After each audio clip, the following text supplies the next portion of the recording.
Now, how's this for a bright idea while we're talking about good ideas? Victorian Premier Jacinta Allan wants to enshrine the right to work from home in law, and she says she'll do it. Announced this at the Victorian Labor State Conference this weekend. And as you can imagine, the crowd was hooting and hollering. They're all behind it in the Labor Party. So this law would say that if you can reasonably do your job from home, then you must be able to do so at least 2 days a week. That's the law. You want the 2 days, you can get the 2 days. Unsurprisingly, the business sector isn't too happy.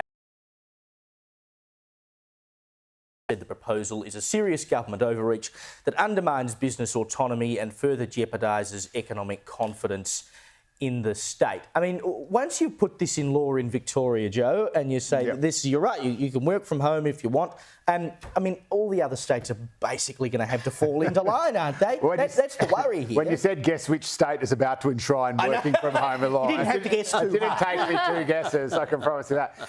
Yeah, look, I think so. I mean, I think I'm all in favour of workplace flexibility, but and workers do have to have their rights protected, but imposing things on businesses if you micromanage businesses too much, you just create a huge amount of resentment, and it won't matter if the person is technically entitled to work from home 2 days a week. If the boss feels that that is not appropriate or that is undermining their performance, and who's going to be the judge of that? You know, we're going to have endless cases in the Fair Work Commission as to whether or not someone worked 8 hours or 7.5 hours because they were at home and they took a tea break. I mean, you know, you end up just sort of having these ridiculous arguments that you will inevitably end up with a worse situation both for the business and the employee. And if companies feel like people are taking the piss, they will find ways to get rid of them, and that is bad for the employee and it's bad for the company. Well, it's just slowly legislating away, Jamie, the opportunity for an employer and an employee to come to their own terms of agreement.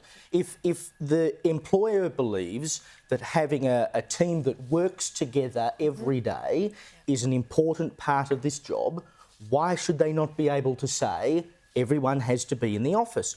You know that when you take the job, it's there in the contract. It says, got to be in the office 5 days a week. You don't like it, you can go and get a job somewhere else. And if it turns out that no one wants that job, then the employer, through the natural workings of the free market, will have to change the terms of employment. It works, doesn't it? Absolutely. And if they're paying your salary, then they should be doing what's best for their business as well. And I think this is also going to cause issues for companies that are a national firm. So you might have your employees in New South Wales that have to be at the office every single day, but then in Victoria, they get to have their 2 days work from home. But also at a time when Victoria, you want to instill some confidence in business so that they invest and that they stay in that state. Because what's not to say, let's just pack up shop and go work somewhere else. They'll also lose those jobs in Victoria, move them to a different state. And I also think it's interesting when we've got the economic roundtable coming up, and it's all about productivity and how we can boost that in the country. And then in Victoria, it appears their priority is legislating working from home. I know you technically work from home, Evelyn, because you own a farm and you work on the farm. So I suppose you can call that working from home to some degree. But people like you, who, you know, you can't just sit around in your pyjamas in an office all day. You've actually got to get out and do some back-breaking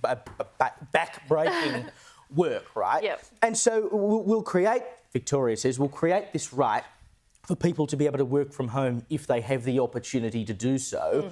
But there are so many people, particularly the people who keep this country moving, who can't even think about that opportunity. This is not an appeal to the working class base of what used to be the Labor Party. It's an appeal to, upper middle classes in the public service in particular to say, we'll be your friend now. Forget about the working man out on the tools every day. We'll be your friend and sort you out, which is very different from what the Labor Party used to be. I think the Labor Party across the board are very different from what they used to be. Same with the Liberal Party, sadly. But look, it was only last week that I got dragged down a hill trying to pull a calf out of. Wow. Sometimes you just can't help these things, like you said. But I think, unfortunately, the way that our governments, and particularly what we're seeing now with Victoria, is that we sort of punish like you said, productivity. You see it not just here, because like business owners, they're adding to our nation, they're adding to their communities, they're putting in jobs, so employment, they're also adding to the economy. They're doing all punished. And then you see it as well with homeowners versus renters. It seems to be that renters are given more rights than homeowners, and now we're seeing employees getting more rights than employers. And I think we're so backwards in this nation with that. We should be incentivizing businesses. We should be making it easier for them so that they can be more productive, they can offer more employment, they can and add to the economy.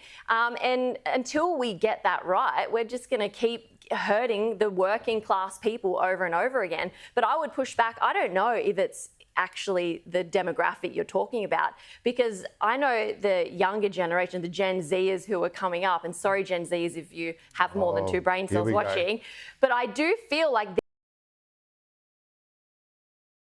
they